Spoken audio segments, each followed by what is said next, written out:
नमस्कार दोस्तों, मैं आकाश आप सभी दोस्तों का स्वागत करता हूं आपके अपने चैनल डार्क हॉरर स्टोरीज पर। दोस्तों, बड़े बुजुर्गों की कहावत है, सूरज ढलने के बाद बरगद के पेड़ से दूर रहना चाहिए और कभी भी उस पेड़ पर या पेड़ के आसपास कोई गंदगी नहीं करनी चाहिए। न जाने वहां से कौन सी बुरी बला आपके पीछे पड़ जाए। आज से 10 साल पहले की बात है। यह कहानी उदयपुर में रहने वाले एक परिवार की है। उस परिवार में राघव नाम का एक आदमी रहता था। वह बहुत ही अमीर था। उसका फैमिली बिजनेस था। वह काफ़ी मॉडर्न था और वह भूत प्रेत व किसी भी बातों को नहीं मानता था। उसका मानना था यह सब लोगों का वहम है जो लोगों ने मनगढ़ंत कहानी बनाई है। उस गांव में राघव और उसकी पत्नी शिवानी रहती थी। राघव अपनी पत्नी से बहुत नफरत करता था क्योंकि माँ के कहने पर राघव की शादी उसकी माँ की पसंद की लड़की से होती है, इसलिए वह इस शादी से खुश नहीं था। एक बार की बात है, राघव के घर में उसकी पत्नी शिवानी के फार्म हाउस के बेचने की बात चल रही थी। शिवानी को अपना फार्म हाउस बेचना था, तो इसके लिए शिवानी के पिता ने एक ब्रोकर के ज़रिए उसे बेचने के लिए कहा। उस दिन राघव के घर पर उस फार्म हाउस को बेचने के लिए एक फ़ोन आता है। बात यह थी कि उसकी पत्नी के नाम पर एक फार्म हाउस था जो उसके घर से 80 किलोमीटर दूर पड़ता है। राघव की माँ उसे उसकी पत्नी शिवानी को उस फार्म हाउस को बेचने के लिए उस फार्म हाउस पर जाने के लिए कहती है। राघव अपनी माँ से बहुत प्यार करता है, तो वह अपनी माँ की बात मान जाता है और ड्राइवर को गाड़ी निकालने के लिए कहता है और दोनों जाने लगते हैं। ड्राइवर, जैसे काफ़ी समय हो गया था उस घर में काम करते हुए, राघव उसे प्यार से ड्राइवर काका कहता था। वे तीनों उस रास्ते में कुछ 20 किलोमीटर का सफ़र तय किया ही होगा कि तभी उस रास्ते से चलते हुए उस रास्ते पर एक कच्चा रास्ता पड़ता है जो उस फार्म हाउस के लिए एक शॉर्टकट रास्ता था। तो ड्राइवर काका उस शॉर्टकट रास्ते की बजाय उस लंबे रास्ते से गाड़ी ले जाने लगता है। तभी राघव कहता है, ड्राइवर काका, आप इस लंबे रास्ते से गाड़ी क्यों ले जा रहे हो? तभी ड्राइवर काका कहता है, फार्म हाउस में जाने के लिए जो शॉर्टकट रास्ता है बेटा, इस रास्ते से जाना ठीक नहीं होगा। इस रास्ते में एक पीपल का पेड़ पड़ता है। कहते हैं उस पीपल के पेड़ में एक प्रेत रहता है और वहाँ से निकलने वाले लोगों को वह प्रेत मार देता है, इसलिए हम सब इस लंबे रास्ते से चलते हैं। तभी राघव कहता है, काका, ये काफ़ी लंबा रास्ता है, यहाँ से हमें काफ़ी टाइम लगेगा। हमें इस दूसरे रास्ते से चलते हैं। इस रास्ते से हम 1 घंटे में ही फार्म हाउस पहुँच जाएंगे। काका, भूत प्रेत जैसी कोई चीज़ नहीं होती है। यह सब मन का वहम होता है। यह सब लोगों की मनगढ़ंत कहानी है जो लोगों ने बनाई है। आप इसी शॉर्टकट वाले रास्ते से चलते हैं, हम सब जल्दी पहुंच जाएंगे। राघव के बहुत कहने पर मजबूरी में ड्राइवर काका उस शॉर्टकट रास्ते से गाड़ी ले जाने के लिए मजबूर हो गया था। दरअसल उस गांव के फार्म हाउस पर जाने के लिए 2 रास्ते पड़ते हैं। एक रास्ता जिसकी दूरी 80 किलोमीटर थी और दूसरे कच्चे रास्ते से चलने पर 60 किलोमीटर की दूरी पर पड़ता है। अब ड्राइवर काका गाड़ी को उस कच्चे रास्ते की ओर मोड़ देता है और चलने लगता है। चलते चलते कुछ दूर चलते हैं कि रास्ते में उनकी गाड़ी अचानक ख़राब हो जाती है। राघव ड्राइवर काका से पूछता है, ड्राइवर काका, क्या हुआ? गाड़ी अचानक बंद क्यों हो गई? तभी ड्राइवर काका कहता है, शायद गाड़ी के फ्यूल इंजेक्टर में कचरा आ गया है, इसलिए गाड़ी अचानक बंद हो गई है। गाड़ी जिस जगह पर ख़राब हुई थी, ठीक उस रोड के पास में एक विशाल बरगद का पेड़ पड़ता था, जो रात के अंधेरे में वह पेड़ और भी डरावना लग रहा था। बरगद की बड़ी बड़ी लताएं ऐसी लग रही थी मानो वह हमें अभी पकड़ लेगी। तभी राघव ड्राइवर काका से कहता है, मैं 1 मिनट में आता हूँ और आप जब तक गाड़ी को देखिए। इतना कहकर वह गाड़ी से उतरकर उस बरगद के पेड़ के नीचे चला जाता है। राघव उस पेड़ के नीचे जाकर पेशाब करने लगता है। उस पेड़ के आसपास का एक बहुत ही डरावना सा एहसास हो रहा था। राघव पेशाब करके जैसे ही गाड़ी की ओर आता है तो वहाँ एक प्रेत धुएं के रूप में उसके अंदर प्रवेश कर जाता है। वहीं पर ड्राइवर काका उस गाड़ी को ठीक करने की कोशिश कर रहा था। राघव को गए हुए काफ़ी समय हो गया था। तभी राघव की पत्नी शिवानी कहती है, ड्राइवर काका, राघव को गए हुए काफ़ी समय हो गया है, वो अभी तक वापस नहीं आए हैं, उन्हें देखकर आइए, ना जाने कहाँ रह गए हैं वो, मुझे बहुत घबराहट हो रही है। काका कहते हैं, ठीक है बेटा, तुम यहीं रुको, मैं राघव बाबू को देख कर आता हूँ। अब शिवानी गाड़ी से बाहर निकलकर उस पेड़ को देख और कुछ सोच रही थी।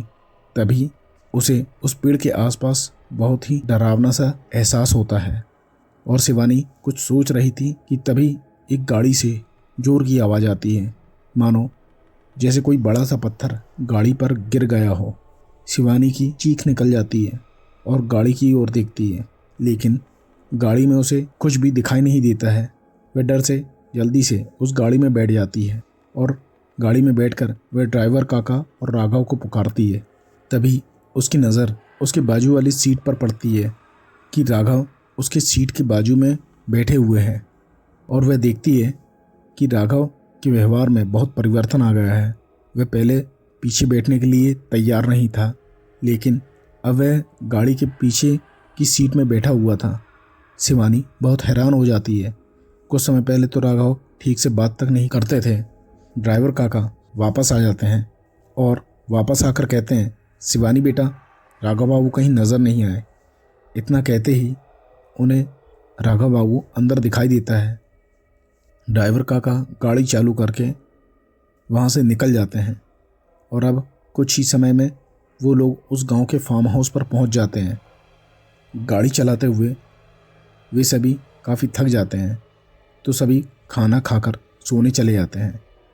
राघव की पत्नी जो पलंग पर बैठी हुई थी, तभी राघव उसके पास आता है। यह देखकर राघव की पत्नी हैरान हो जाती है कि राघव कभी उसके पास नहीं आता और कभी अच्छे से पेश नहीं आता, पर आज न जाने क्या हो गया था। शिवानी की वो रात बहुत अच्छी गुजरती है। जब सुबह उठती है और राघव के पास जाती है और उसे प्यार से जगाती है, तभी राघव शिवानी को उसके नज़दीक आता देख तो वह शिवानी को ज़ोर से थप्पड़ मारता है और शिवानी को चिल्लाते हुए कहता है, तुम मेरे पास आने की कोशिश भी मत करना। और शिवानी ये सोचने पर मजबूर हो जाती है कि अचानक राघव को क्या हो गया। रात में तो बहुत प्यार से पेश आ रहे थे, लेकिन सुबह ऐसा व्यवहार। दरअसल होता यह है कि जब राघव जिस पेड़ के पास गया था, उसी पीपल के पेड़ में रहने वाला एक प्रेत ने उसके शरीर पर कब्जा कर लिया था। अब रात के समय तो वह प्रेत राघव के शरीर में रहता है, लेकिन दिन में वह राघव के शरीर से निकल जाता है। इसलिए राघव की पत्नी को राघव के व्यवहार में बहुत बदलाव दिखाई देता है, पर उसे समझ नहीं आ रहा था कि यह सब क्या हो रहा है। वह प्रेत रात में राघव के शरीर में प्रवेश कर राघव की पत्नी शिवानी का फ़ायदा उठाता है। इस तरह से कुछ दिन ही बीते थे। शिवानी सोचती है, राघव के रात के व्यवहार में और सुबह के व्यवहार में बहुत परिवर्तन होता है। शिवानी की रात तो अच्छी गुजरती है, लेकिन सुबह वो बहुत दुखी हो जाती है। एक बार शिवानी सुबह उठती है, राघव के साथ वहाँ के पास के एक मंदिर में जाने का मन बनाती है और ड्राइवर काका को मंदिर जाने के लिए गाड़ी निकालने के लिए कहती है। लेकिन जैसे ही वह राघव के पास जाकर उसे मंदिर जाने के लिए कहती है तो राघव मना कर देता है। अब ड्राइवर काका को राघव के व्यवहार पर थोड़ा शक होता है, लेकिन वह उस बात पर ज़्यादा ध्यान नहीं देता है। एक दिन जब राघव का दोस्त राहुल उसके फार्म हाउस पर आता है तो राहुल को खाने के लिए रोक लेता है। राघव और राहुल बहुत अच्छे दोस्त थे, बहुत दिनों के बाद साथ मिले थे। शादी के बाद शादी के एक लंबे समय के बाद अब मिले थे तो वह विवेक उसे शराब पिलाता है और उस दिन 5 बजे से बैठकर शराब पी रहे थे। शराब पीते हुए उन्हें शाम के 7 बज जाते हैं। तभी राघव का दोस्त राहुल की पत्नी की तारीफ करते हुए कहता है, आपने पकोड़े बहुत स्वादिष्ट बनाए हैं। अगर आप राघव से पहले मुझसे मिलती तो मैं आपसे शादी कर लेता। तभी राघव के अंदर का वह प्रेत जिसने राघव के शरीर पर कब्जा कर लिया था वह सुन लेता है और उसको बहुत बुरा लगता है। तो वह राहुल को शराब पिलाने के बहाने छत पर लेकर जाता है और राहुल को छत से गिरा देता है, जिससे राहुल की वहीं मौत हो जाती है।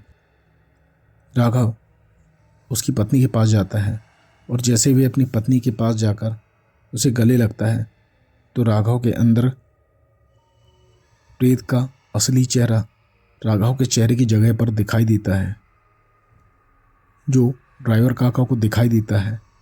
ड्राइवर काका ये देखकर समझ जाता है राघव बाबू के अंदर किसी आत्मा ने प्रवेश कर लिया है और ड्राइवर राघव की माँ को फ़ोन करके सब बता देता है।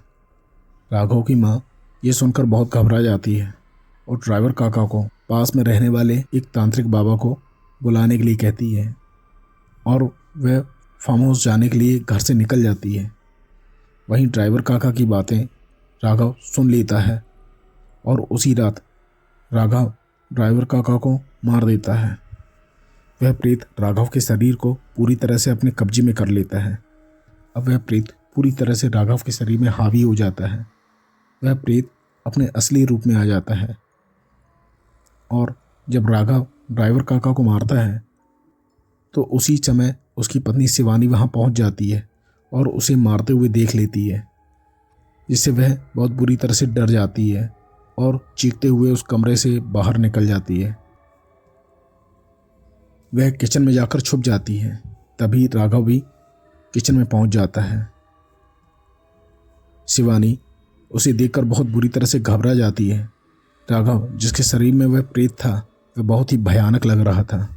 उसके चेहरे पर घाव के निशान और उससे बहता हुआ खून, मानो वह घाव काफ़ी पुराना हो गया हो और चेहरे पर कटे हुए निशान साफ दिखाई दे रहे थे।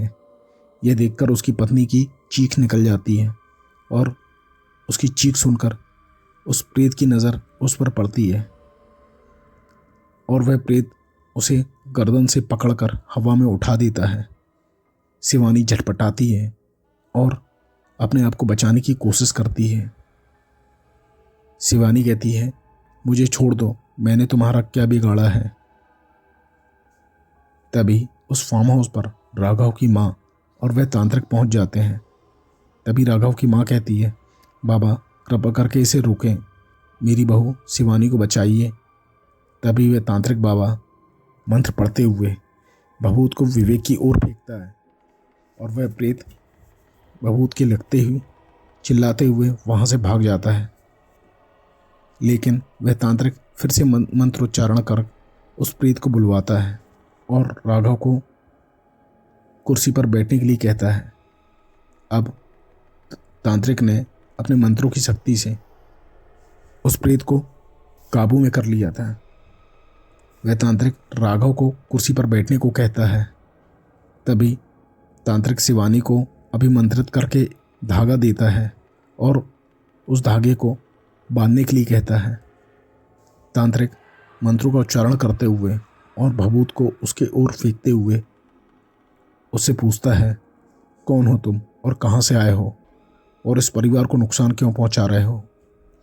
तभी वह प्रेत कहता है, मैं राघव को नहीं छोड़ूंगा, इसने हमारा प्यार छीना है। शिवानी हमारी है, हमने इसके लिए अपनी जान दी है, हम शिवानी को जाने नहीं देंगे। अब जो भी हमारे रास्ते के बीच में आने की कोशिश करेगा हम उसे मार डालेंगे। दरअसल होता यह है कि शिवानी से एक लड़का प्यार करता था और शिवानी का हाथ मांगने के लिए शिवानी के पिता के पास जाता है।